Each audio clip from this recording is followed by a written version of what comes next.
How long between blades can I get? That depends on the blade and what I'm cutting and, you know, all the general nonsense, useless answer factors.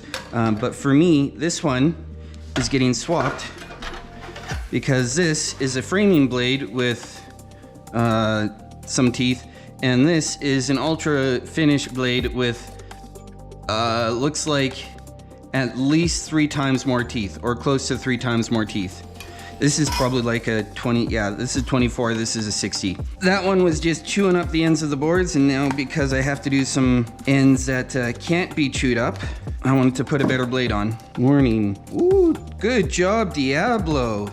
Nice non-tearing sticker for the most part. So my internal dimensions were, I think, 4 by 10. So if I make the cover 12 by 6, I won't be sitting on top of very much here. That could be interesting, but we can try. If I make it 12 by 6 in a picture frame style, is a total of 36. So we'll take one of these and we will rip it on the table saw to 1 inch wide. So we get to do a quick little rip on the table saw and then go and fuss the miter saw, because this thing that I still have, that I haven't been able to sell, has never come out very square, never come out with a good 45. It's just, it was light and it was cheap, and that's why I got it.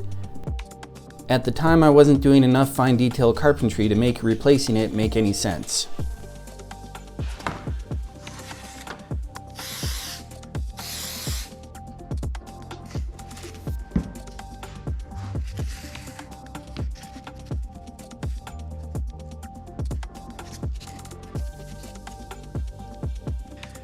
Not as good as I'd like, but will do.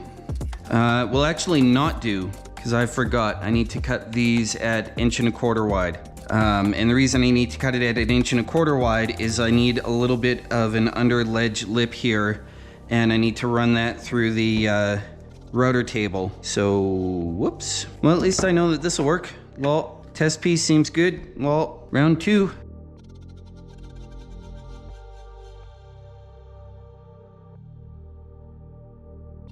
Using that as a guide is straight out of Stumpy Nubs. He's a good YouTuber. So that's 1. And do that 3 more times.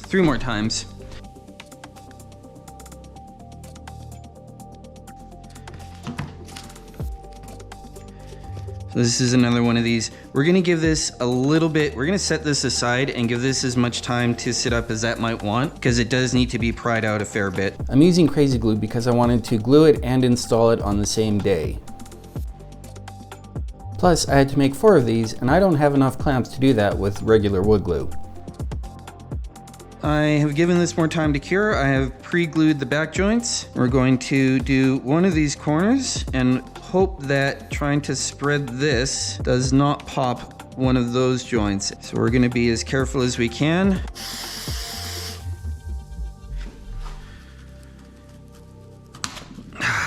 Bother. Well, we'll get that one setting up, and then we'll come back and fix that one in a minute. Okay, can this one not break for me, please? So we're just gonna hold this here for a minute or 3. I give this just a little bit of a twist so I can sneak some glue into that corner and then slide it back down. Okay, so this one didn't break. That's nice. And I don't have to pay like 40 bucks for each of these and wait a week. So we're gonna try to, I don't know, I guess we can try to do these both at once, or maybe not. We'll just try to do the one side again. Maybe having that corner in the way will prevent this from getting tight enough to be under that much strain, and maybe it'll just end up looking kind of ugly because I did a bad job. All right, sandpaper, and get some of that glue off. Redo this one. I'm trying very hard to avoid the actual top edge of this. I just want to get the thickness out because I am not down with the thickness. Try to squish that together at least a little bit. Yeah, that's a little bit gnarly, but we can put that one over there. It'll be slightly less noticeable.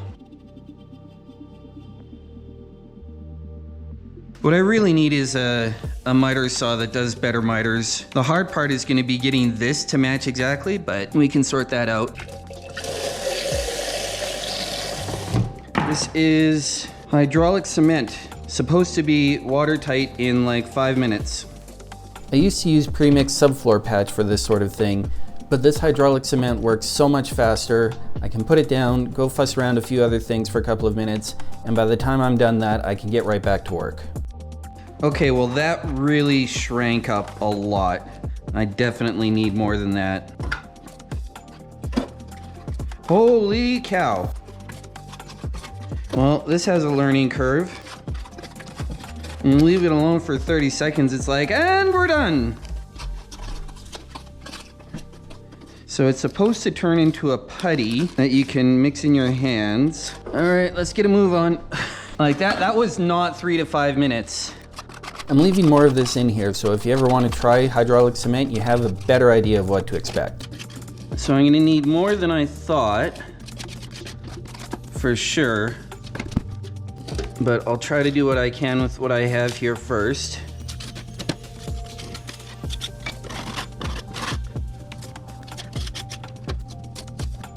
Yeah, so it's starting to get into like the putty state. I like stuff that dries quick when I have other stuff to do. The crumbly is a little different, for sure. Doesn't really want to stick in its spot. Oh man, that hardens quickly. Let's get the big trowel, and then this one might be mostly done.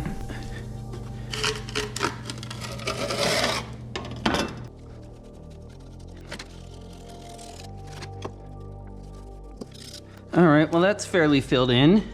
Oh, and we can try out my new knee pads now, because I'll be doing a little bit of up and downs. I don't skip leg day. Every day is leg day for me. So we'll have to see how that feels after a bit. Coming up, we get to see why I wanted to have my glue sitting back from the line just a little bit. If you have any amount of glue sticking out at the bottom of your floor, it actually gets in the way and you won't be able to put your floor down as tight as you want it to. So I could do kind of like this. Say we'll be in 1 1/4 inches, and then that would let me put this guy down here. Get in there, you. And then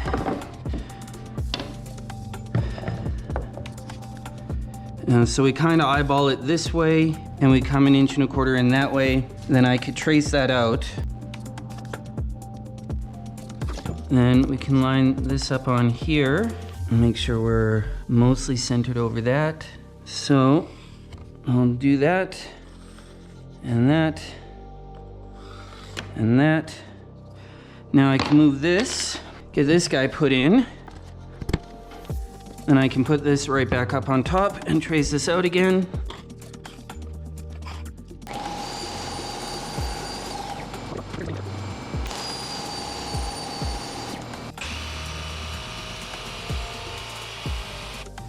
Just put that under a little bit of tension. And when I bring this down, the blade should pop over a little bit.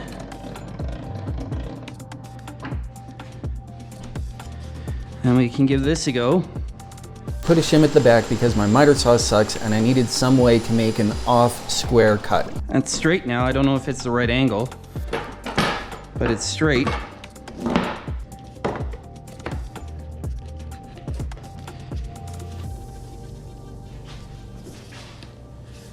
Well, that is bordering on orgasmic, how almost perfect that is.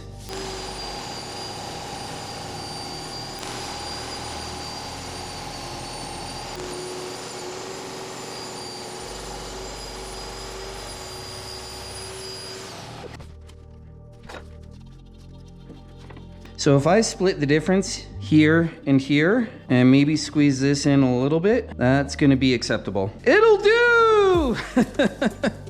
The mantra of every person who's worked way too hard on something and had it not come out perfectly. There's nothing to be ashamed of there. I'm not like, good enough. Once I get some glue on it, it'll actually be okay. Yeah, I'd put that up against just about anyone in town right now.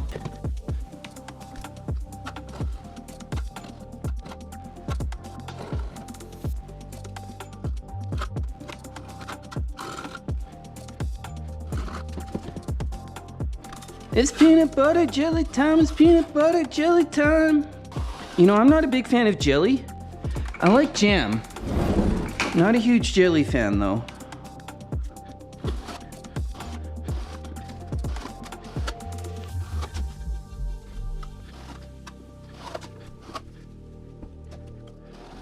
All right, well, that's enough glue for these 3 pieces.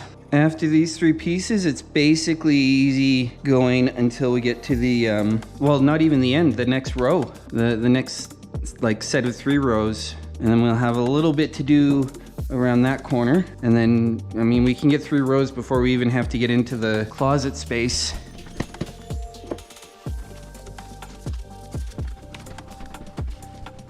This goes this way before I forget.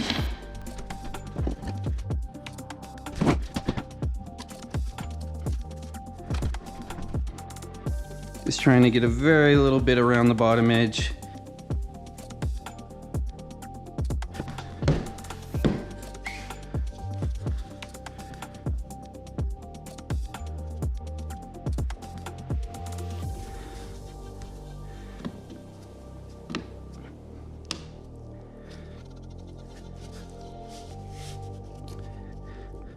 Wipe off this glue, get the mallet involved, get the tape involved.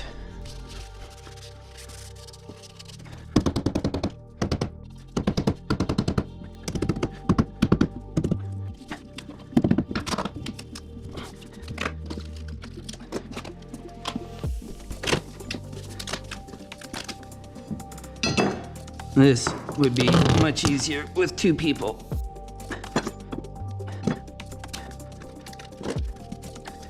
Now the hard part is, how do I get enough weight on just this spot and just this spot to get that to stay down while that glue cures? This can definitely go down to flush, but I need some way to keep it there. I can stack up a fair amount of tiles. I want to keep it fairly narrow, so I'm not spreading out the pressure. So if I can get an entire stack of tiles just on that one spot, and then another entire stack of tiles on this spot, that's pretty flush here, and that's about as best as I can see right now. So, yay, and now I can breathe.